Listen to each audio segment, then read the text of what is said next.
Hello friends, how are you? I think all are fine. So let's start C important videos. इस video में हम करेंगे commerce की जो प्रीवियस ईयर क्वेश्चन पेपर में पूछे गए थे वो क्वेश्चन. इनकी हेल्प से हम अपनी डीएसएसबी, एचएसएससी स्क्रीनिंग और पीएचडी एंट्रेंस एग्जाम में भी इसी टाइप के क्वेश्चन पूछे जाते हैं. क्योंकि कोई भी आप क्वेश्चन पेपर उठाकर देख लो, जो क्राइटेरिया रहता है वो लगभग सेम ही रहता है. सभी में जो है ऑलमोस्ट वही इम्पोर्टेंट टॉपिक्स. और कई बार तो ऐसा होता है कि कई क्वेश्चंस हमारे जो प्रीवियस ईयर्स के हैं वो क्या है, रिपीट भी हो जाते हैं. तो इसीलिए हम प्रीवियस क्वेश्चंस के बेस पर ही अपनी जो तैयारी है वो स्टार्ट करते हैं, ताकि ये क्राइटेरिया का हमें पता चल जाए. ये जो क्वेश्चन पेपर है ये डीएसएसबी के द्वारा लिया गया था. टायर सेकंड का ये जो है प्रीवियस ईयर पेपर है. तो इसकी हेल्प से हम अपनी तैयारी स्टार्ट करते हैं. और अगर आप हमारे चैनल पर नए हो तो चैनल को सब्सक्राइब करना न भूलें, क्योंकि यहाँ पर आपको मिलेंगी कॉमर्स से रिलेटेड अपडेटेड वीडियोस. और उसके साथ साथ अगर आप पीएचडी एडमिशन के रिगार्डिंग या फिर नॉन टीचिंग वैकेंसीज़ के बारे में जानना चाहते हो तो वो वीडियोस भी हमारे चैनल पर आपको मिल जाएंगी. तो चलते हैं बगैर कोई देरी किए और चेक करते हैं फुल जो हमारी विद आंसर की. आपको अगर इसका जो है पीडीएफ चाहिए तो वो भी आपको अवेलेबल हो जाएगी. इसके पीडीएफ का लिंक हम आपको डिस्क्रिप्शन बॉक्स में डाल देंगे, वहाँ से आप इसको डाउनलोड कर सकते हो. तो चलो स्टार्ट करते हैं फर्स्ट क्वेश्चन से. फर्स्ट क्वेश्चन क्या है? Fix cost remain at the same level irrespective of change in. देखो, हिंदी और इंग्लिश दोनों में क्वेश्चन पेपर अवेलेबल है.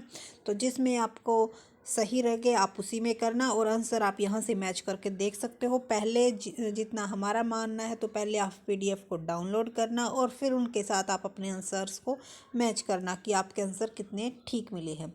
तो fix cost remain at the same level irrespective of change in. तो इसका आंसर क्या आएगा? हमारा वॉल्यूम. उसके बाद है question number second. Decision making is a future oriented activity. It involves forecasting and planning. The function of decision making is to choose alternative for the. तो इसका आंसर आ जाएगा हमारा ऑप्शन नंबर फर्स्ट, फ्यूचर. उसके बाद है which concept of marketing is based on customer satisfaction की point. तो इसका आंसर आ जाएगा हमारा option number B, modern concept of marketing. क्योंकि मॉडर्न कॉन्सेप्ट हमारा क्या कहता है कि जो हमारा कस्टमर है उसकी सेटिस्फैक्शन वेरी इंपॉर्टेंट है. लेकिन ओल्ड कॉन्सेप्ट में हमारे कस्टमर्स को इतना ज़्यादा वैल्यू नहीं दी जाती थी. ठीक है. उसके बाद है fourth question. Which of the following is not an economic factor. तो इसका आंसर आ जाएगा हमारा option number C, trends in the price of goods and service. अगर आपको इसमें से किसी भी क्वेश्चन पर कोई डाउट है या फिर आपको रॉन्ग लगता है तो आप कमेंट सेशन में ज़रूर बताइएगा, ताकि औरों को भी पता चल सके कि भाई ये क्वेश्चन रॉन्ग है. क्योंकि एक क्वेश्चन अगर रॉन्ग हो जाता है, मान लो अगर वो क्वेश्चन एग्ज़ाम में पूछा जाता है तो आप उसका रॉन्ग ही आंसर देते हो और फिर स्टूडेंट्स के रॉन्ग कमेंट आने स्टार्ट हो जाते हैं. तो इसीलिए हमारा यही कहना है कि अगर किसी को कोई रॉन्ग लगता है या फिर डाउट भी है तो आप कमेंट सेशन में बता दीजिएगा. हम उसका जो आंसर है वो आपको सही प्रोवाइड करवा देंगे अगर चेंज होने का होगा तो. ठीक है. उसके बाद है question number 5. The environment of business consist of all those external things to which it is exposed and by which it may be influenced directly और इनडायरेक्टली. तो ये किसने कहा था? ये जो थॉट थे ये हमारे रिनेक एंड सोकेल. तो इसमें क्या बात कही गई है कि जो इन्वायरमेंट है बिजनेस का वो क्या होता है, एक्सटर्नल इन्वायरमेंट से अफेक्ट होता है. वो डायरेक्टली या इनडायरेक्टली रूप से क्या होता है, उसका बहुत ही ज़्यादा इफेक्ट पड़ता है हमारे बिजनेस के इन्वायरमेंट पर. तो फिफ्थ का आंसर क्या रहेगा? Option number C. उसके बाद है question number 6. Which of the following is not component of environment. तो इनमें से कौन सा इन्वायरमेंट का कंपोनेंट नहीं है?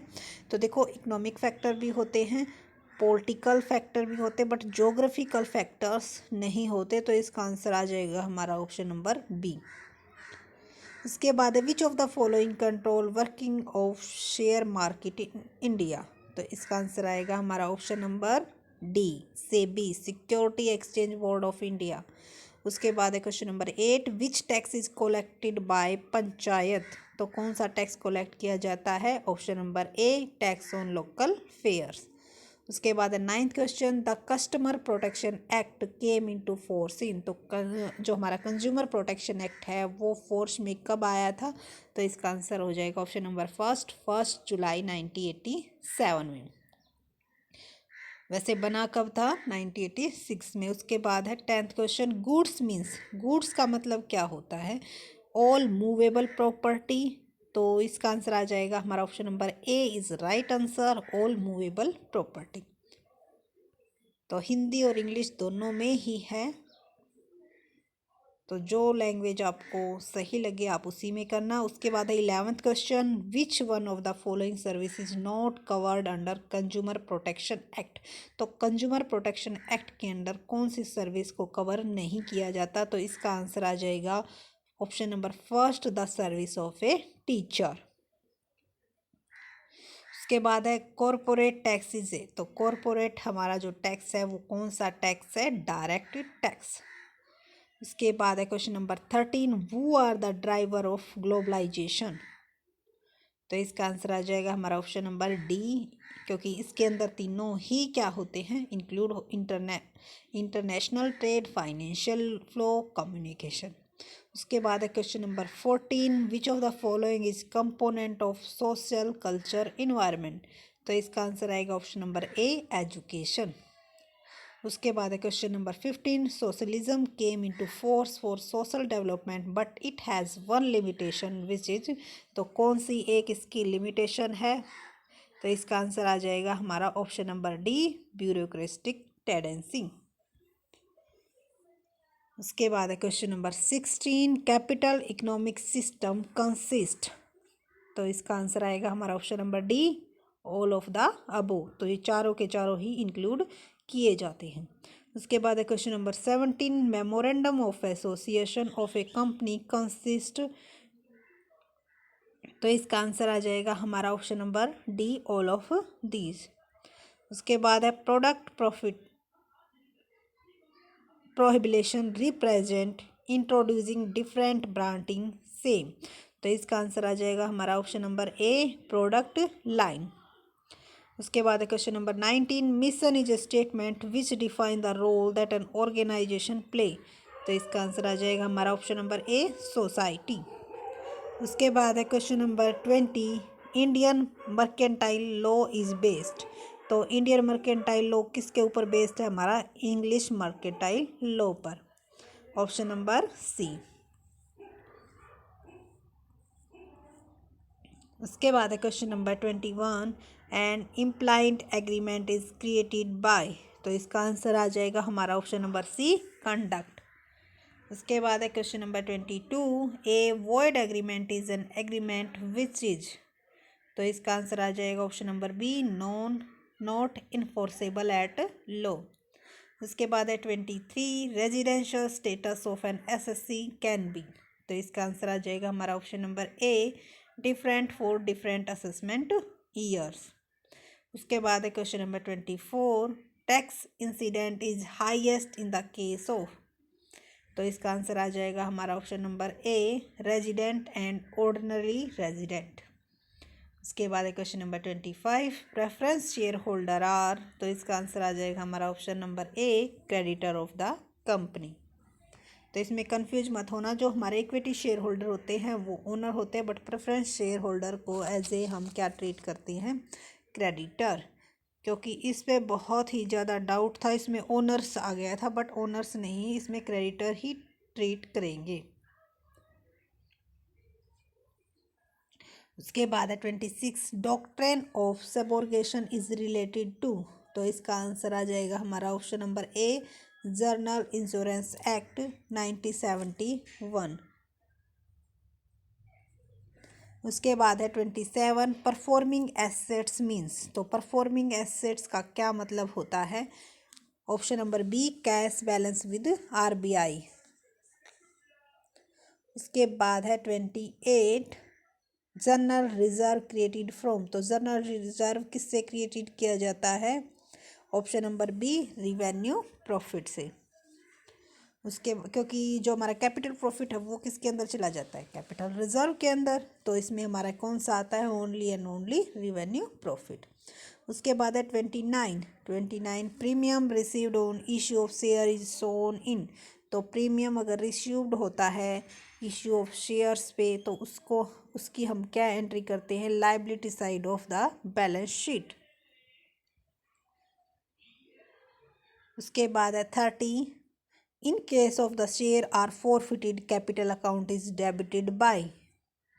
अगर किसी शेयर्स को फॉरफिटेड किया जाता है तो कैपिटल अकाउंट को डेबिट किया जाता है, किससे?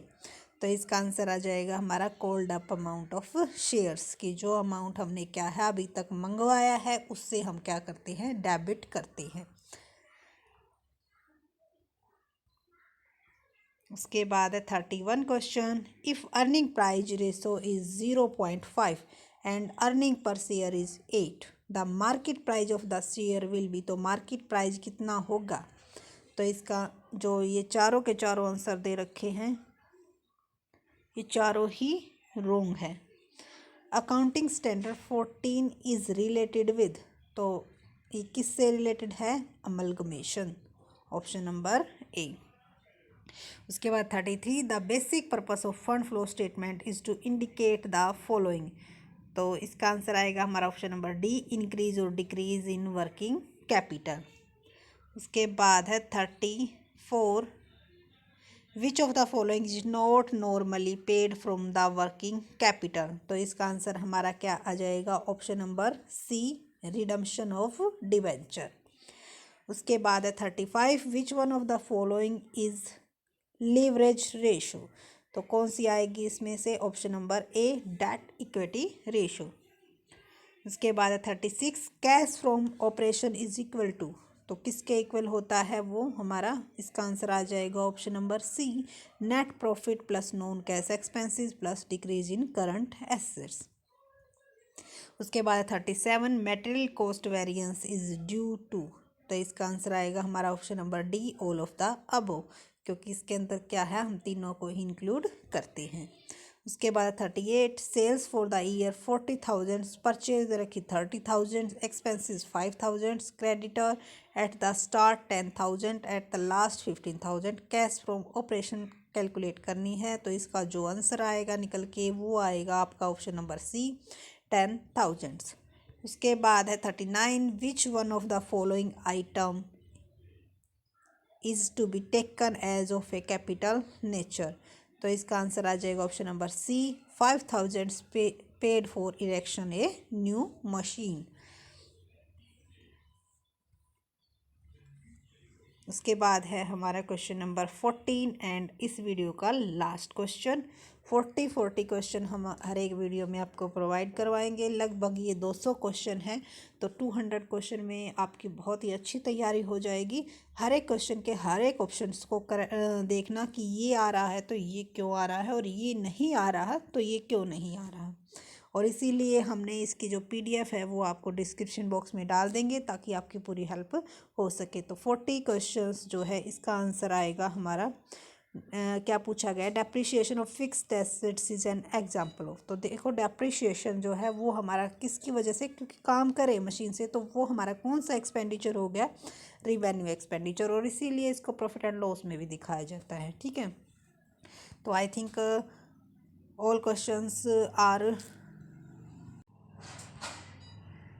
अंडरस्टैंड कि भाई किस टाइप्स के क्वेश्चन पूछे जाते हैं, क्या क्राइटेरिया रहता है, ये आपको पता चल गया होगा। ये DSSP का था, और अगर आगे के जो नेक्स्ट 40 क्वेश्चन हैं वो आपको नेक्स्ट वीडियो में मिल जाएंगे। Thank you so much, and please like share and subscribe my channel. Thank you.